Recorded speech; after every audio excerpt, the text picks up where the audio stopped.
Thank you, Madam President. You know, in Riverside County, I can tell you that we have been visionaries. We had an antiquated communication system where if we had an emergency and we had public safety jurisdictions coming from Alpha County, they couldn't communicate with our Sheriff's Department. They couldn't communicate with our Cal Fire Department. So our county embarked on a multi-million-dollar contract with Motorola to make sure that we could sync with any public agency coming in to back us up. In addition to that, we invested in our 911 system, millions of dollars, and we probably have one of the best reverse 911 systems in the country. And I'm not going to accept the argument that we should continue to tax our citizens death by 1,000 slices. This legislature has an addiction to taxes and just thinks we can keep asking and hurting our constituents more and more. My friends, we have a $10 billion budget surplus. We have plenty of money.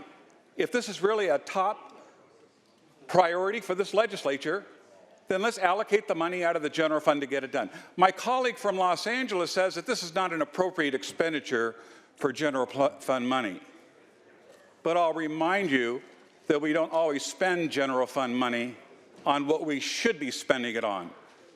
As an example, we have robbed our weight fees that trucks pay that are supposed to go into improving infrastructure to mitigate the damage of the trucks.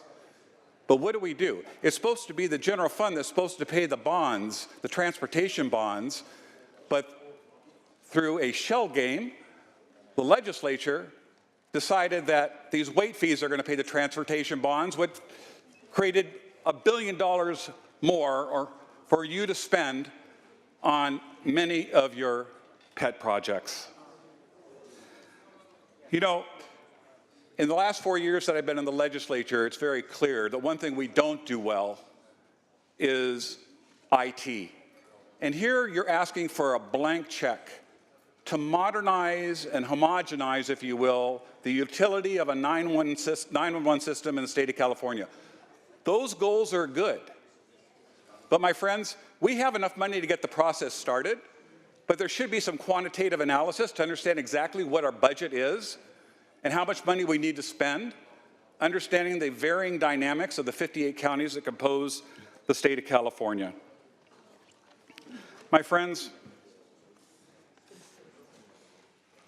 my county was hit by fires as well. It didn't have some of the personal devastations that some of you had in your districts, but your constituents are our constituents. We all sympathize with the loss of life, the loss of structures.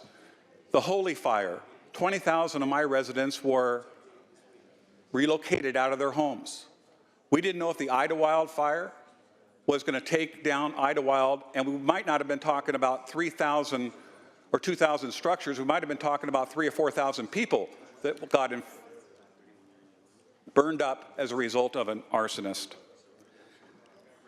The cost, I heard 14 cents.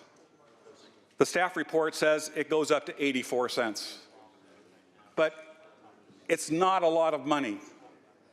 It's petty cash if you look at our $129, $130 billion budget. If public safety is the top priority for you, as it is for us, then let's take it out of the general fund and make the appropriate expenditures. But I would be remiss if I didn't say we better understand the costs. Otherwise, we're going to have another debacle on our hands with cost overruns that are going to be not in the tens, but in the hundreds of millions of dollars if we're not careful. We should learn by our mistakes of the past, quantify, understand, and let's use the general fund to make our safer, to integrate the 911 systems in the state of California the way the county of Riverside has. I don't think it's fair that my citizens of the county of Riverside should have to pay an additional tax to subsidize 911 systems in other counties that haven't been as innovative. For those reasons, I urge no vote on AB 1836.